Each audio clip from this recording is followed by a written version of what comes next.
Have you ever worked your butt off to prepare for a big test or a big presentation and then completely bombed it? Well, that just happened to me recently, so today I'm going to tell you about it.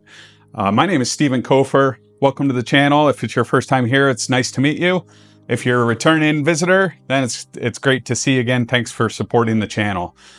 So let me give you a little bit of backstory here first. So last year, I became interested in motorcycles. A friend of mine had some bikes, let me borrow his, and I just fell in love with that experience. So then I bought my own bike last July after I got my learner's permit and just had a great time. I put on maybe 900 miles last year. Loved the bike, loved everything about it.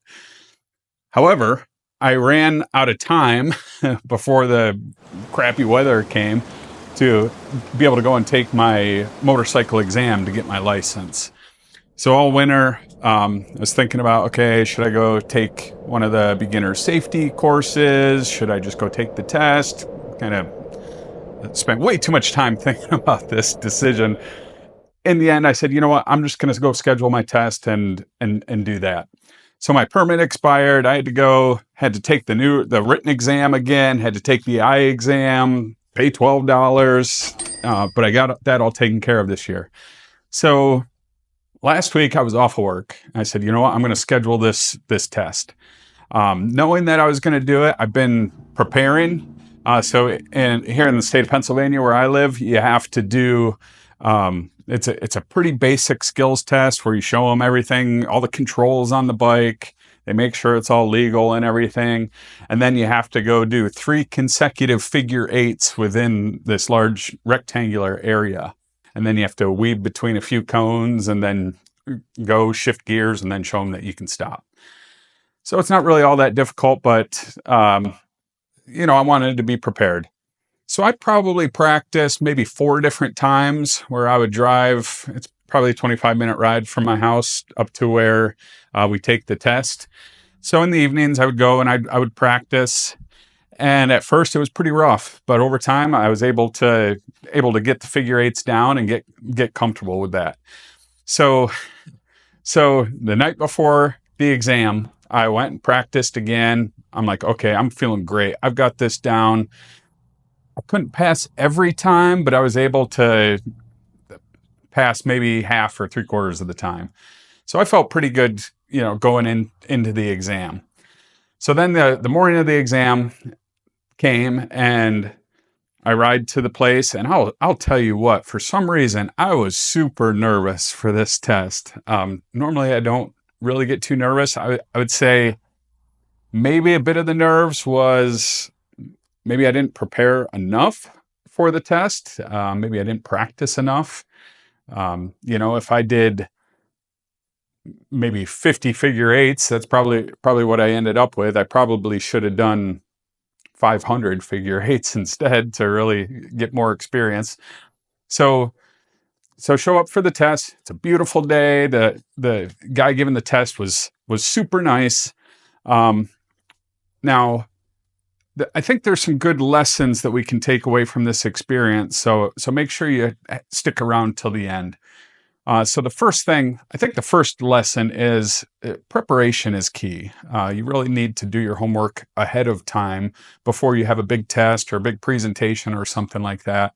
And I think in the back of my mind, I was telling myself, okay, you got this, trying to confirm that in my mind to help build my confidence.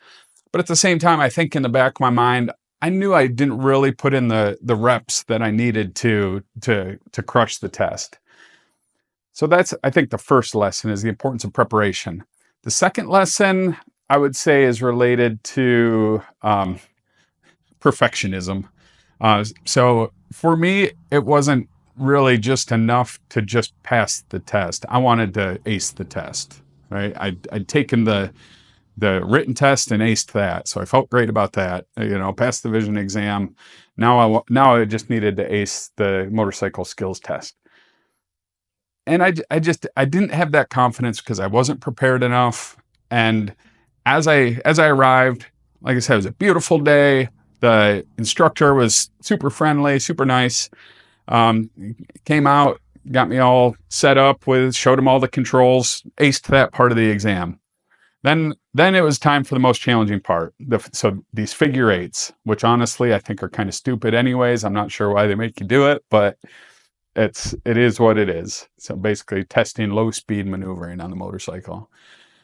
And I kind of, looped out to get ready like I normally would, exactly the same way I practice, enter the box at this same spot, watching my speed. I try to stay like 5 or 6 miles per hour, keep good momentum going in.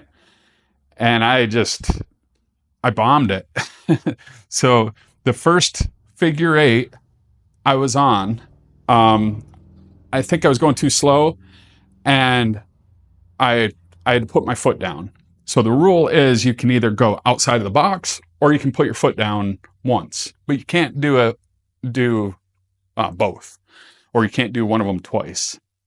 So I put my foot down. I'm like, okay, now the pressure's on.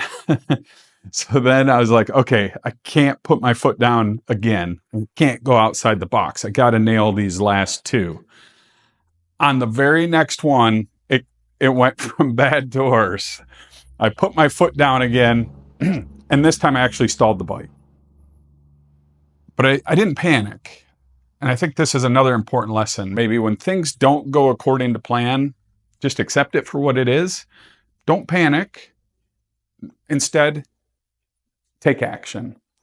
So for me, it was important to start the bike right back up. That was the first thing I had to do, right? So as soon as I put my foot down and stalled the bike, I hit the start again, started right up, and I told myself, okay, now I'm cooked. Like I'm gonna fail the test. It was really disappointing given the preparation I'd done leading up to it.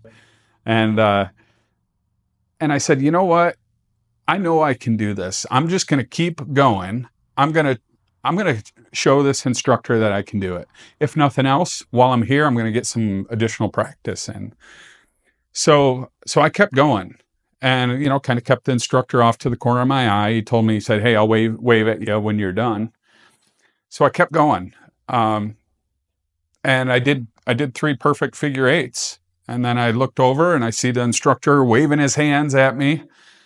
So I came around fully expecting him to tell me, "Hey, you know what? You put your foot down twice. I'm going to have to fail you for the test." But that's not what happened.